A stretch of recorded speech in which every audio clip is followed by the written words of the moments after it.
ഇബ്നു മസ്ഊദ് റളിയല്ലാഹു അൻഹു മാ ഖാല ലക്കും ഇബ്നു ഉമ്മി അബ്ദിൻ ഫസദ്ദിഖൂഹു നബി തങ്ങൾ പറഞ്ഞ ഇബ്നു മസ്ഊദ് റളിയല്ലാഹു അൻഹു പറയുന്നു അൻതൽ ജമാഅ വലൗ കുൻത വഹ്ദക് സഹാബത്തിന്റെ അഖീദയിലാണ് നീ നിൽക്കുന്നതെങ്കിൽ നീ ഒറ്റയ്ക്കാണെങ്കിലും നിനക്ക് പറയുന്ന പേരാണ് ജമാഅത്ത്.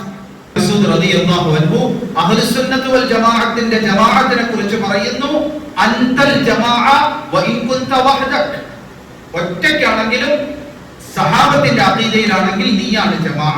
നുഐം ഇബ്നു ഹമ്മാദ് റഹിമഹുല്ലാഹ് അദ്ദേഹത്തിന്റെ തഫ്സീറിൽ ഇതിനെ വിശദീകരിച്ചിട്ട് അദ്ദേഹം പറയുന്നു ഇദാ ഫസദത്തിൽ ജമാഅ ഫഅലൈക ബിമാ കാനൂ അലൈഹി മിൻ ഖബൽ ജമാഅത്ത് ഫസാദായ പ്രധാനപ്പെട്ട സംഘങ്ങൾ അല്ലെങ്കിൽ ബഹുഭൂരിപക്ഷം വരുന്ന ആളുകൾ അവര് ഏതെങ്കിലും വഴികേടിൽ തെറ്റിൽ അകപ്പെട്ടു പോയാൽ എന്ത് ചെയ്യണം?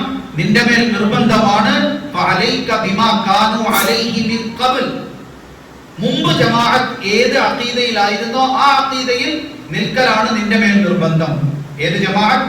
സഹാബാക്കളുടെ ജമാഅത്ത് ഏത് അഖീദയിലായിരുന്നോ ആ അഖീദയിൽ നിൽക്കലാണ് നിനക്ക് നിർബന്ധം. വഇൻ കുൻത വഹ്ദക് നീ ഒറ്റയ്ക്കാണെങ്കിലും ഫഅൻതൽ ജമാഅതു ഹീനഇദിൻ ആ സന്ദർഭത്തിൽ നീയാണ് ജമാഅത്ത്.